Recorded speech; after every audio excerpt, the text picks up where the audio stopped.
Since I own both a CRF450L and a CRF300L, I get asked the same question all the time. Which is better, or which one should I get? And I'm going to say this as nicely as I can, but if you have to ask, you should probably get the CRF300L.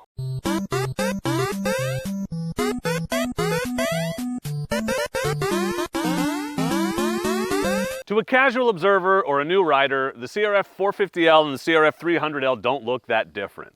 They're both dual sports, they're both Hondas, and therefore super reliable and awesome. They both have knobby tires, they both look like dirt bikes, they're both street legal, they have mirrors and turn signals, they're both red, and they both have small displacement engines. But under the surface, beyond just a cursory glance, these two motorcycles could not be more different. The 300L is an easy-to-ride, beginner-friendly, approachable motorcycle. It's mellow because the power plant comes from Honda's 300 street bikes, like the CB300F. It's low compression, low maintenance, forgiving and reliable. It has a soft suspension, a lower seat height, it is inexpensive, and it has a lot of cheaper components compared to the 450L.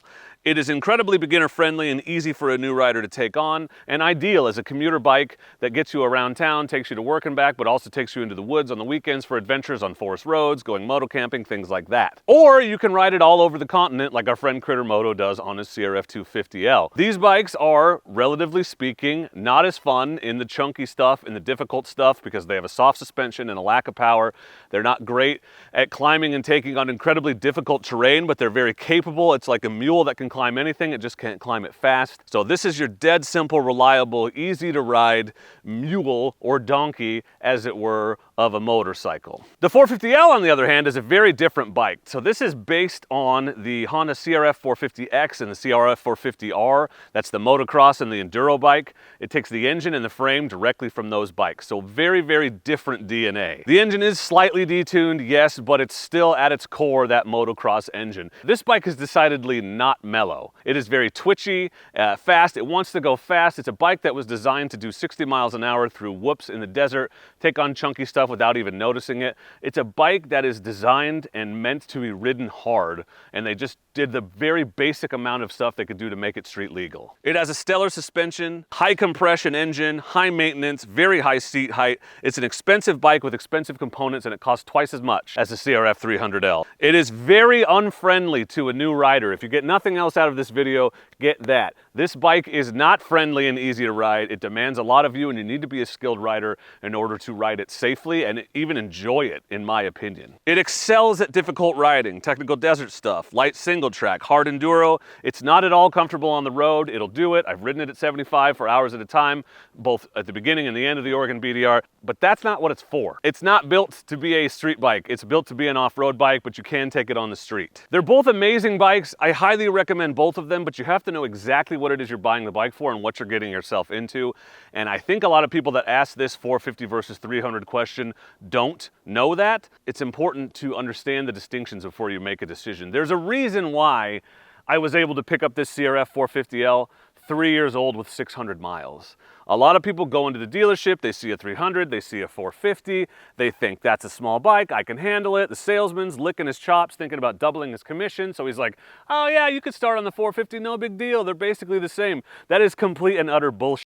Okay? These are very different bikes. They look similar, but they're very different. This is a Ferrari. This is a minivan. One is a lot harder to drive than the other, in my opinion. This is a mule. This is a thoroughbred horse that demands a skilled and attentive rider. I just see a lot of posts from people that are getting into dual sports, getting into off-road riding, and they're always asking, should I get this KTM 500? Should I get this KTM 450? Should I start on the 450L? Should I get, even the KTM and Husky 350s are very different bikes than the Japanese 250s and 300s.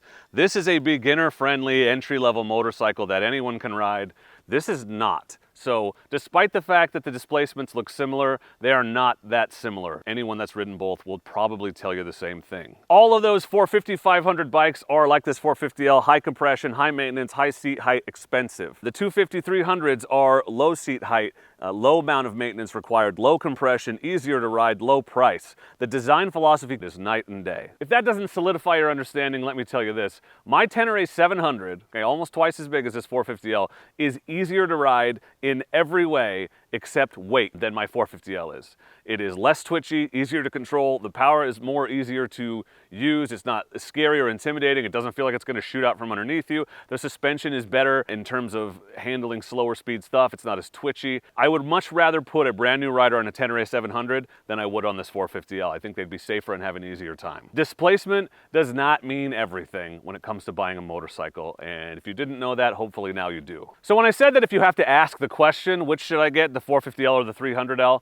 what I meant was, my guess is you probably don't understand the difference between the two, which means you're probably a newer rider or at least an inexperienced off-road rider coming over to off-road motorcycles, which means for you, the 300L is going to be the better choice. If you're just trying to decide between a fun, dink around, I don't want to think about it bike, but you're perfectly capable of handling the 450L, my guess is you knew that distinction before you clicked on this video, or you're not even watching it. So this is really intended for the people that don't understand the real difference between a 450 and a 300 when it comes to dual sport bikes. This 450L is for someone who knows at their very core, with every fiber of their being, that they want a 450L. They understand the advantages and disadvantages, and they know 100% definitively this is the bike that they want. If you're not sure, you probably should start, my recommendation would be, on a smaller bike, on an easier to ride bike like a 300L. Build your skills on a bike that is a little bit more beginner friendly and ride it to its limits, find the limitations, and then start thinking about upgrading. You'll build more skills, you'll build confidence faster, and then you'll truly appreciate